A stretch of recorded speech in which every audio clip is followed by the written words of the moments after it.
बे समाव मोनसे गेदेर खौरांखौ नोंथांमोननो मिथिहोनो लादों। मेट्रिकनि बिगियान आयदानि अनगायैबो आरोबाव सानखान्थिनि सोंलु बिलाइयाबो बायजोआव ओंखारनायनि अजद। नंगौ, बे खेबनि मेट्रिक आनजादनि सोंलु बिलाइया समाजारि बिजोङाव गोसारनाय जाथाया मोनसेनि उनाव गुबुन मोनसे सोराङाव फैदों। रायजो नाङैनो बिगियान आयदानि सोंलु बिलाइया बायजोआव गोसारनाय जाथायखौ लानानै गोबां फरायसा आफादा खुद्रिखांनायखौ नुनो मोन्दों। सोंलु बिलाइ बायजोआव हगारनायजों लोब्बा थानाय बिबानगिरिफोरखौ दासिम हमनानै साजा होनायखौबो बे समाव मिथिनो मोन्दों। नाथाय बेबायदि समावनो आरोबाव सानखान्थि आयदानि सोंलु बिलाइया बायजोआव गोसारनाय खौराङा सोराङाव फैबावदों। थारैनो सेबानि बिबानगिरिफ्रा मेट्रिक आनजादखौ बेबायदि गोहैलो नोजोरजों खुंगासिनो नामा? सोंथि सिखारो। फरायसाफोरनि इयुन जिउखौ लानानै सेबाया गेलेदों नामा?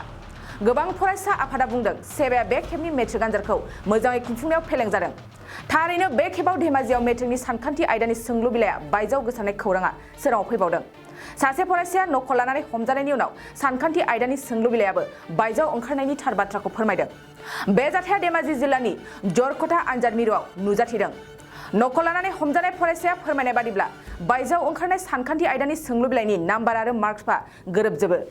फरायसाया बुंबावदों, लखिमपुरनि सासे फरायसाया WhatsAppनि गेजेरजों गावनो सानखान्थि आयदानि सोंलु बिलाइखौ दैथायहरो। थारैनो मा जाहैगोन बे खेबनि मेट्रिक आनजादनि रिजाल्टआ आरो बेखौ फैबाय थानाय समासो रोखा फोरमायगोन।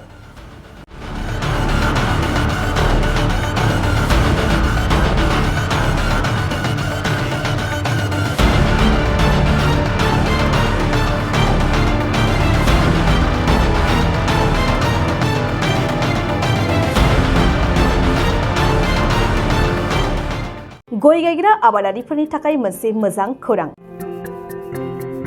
थापा नार्सारियाव मोननो हागोन जाखांफु लाइमोनफोरजों बानायजानाय हाजो आरो हायेनावबो गायजानाय अर्गेनिक गय फुलि।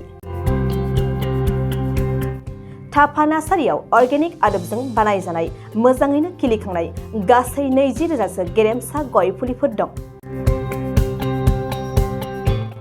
बारा नङा, फांसेयाव 60 रां होनानैनो नोंथांमोना गय फुलिखौ बायना लांनो हागोन। बुरजा लाङोब्ला खमायनायनि सुबिदाबो मोननो हागोन।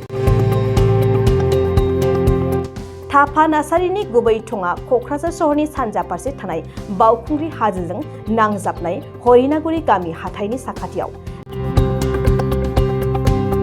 बे अर्गेनिक गय फुलिफोरखौ लांफैनोब्ला नोंथाङा 8011837272 नङाब्ला 9707460226 जानबुं अनजिमायाव थोंजोङै जगाजग खालामहरनो हागोन।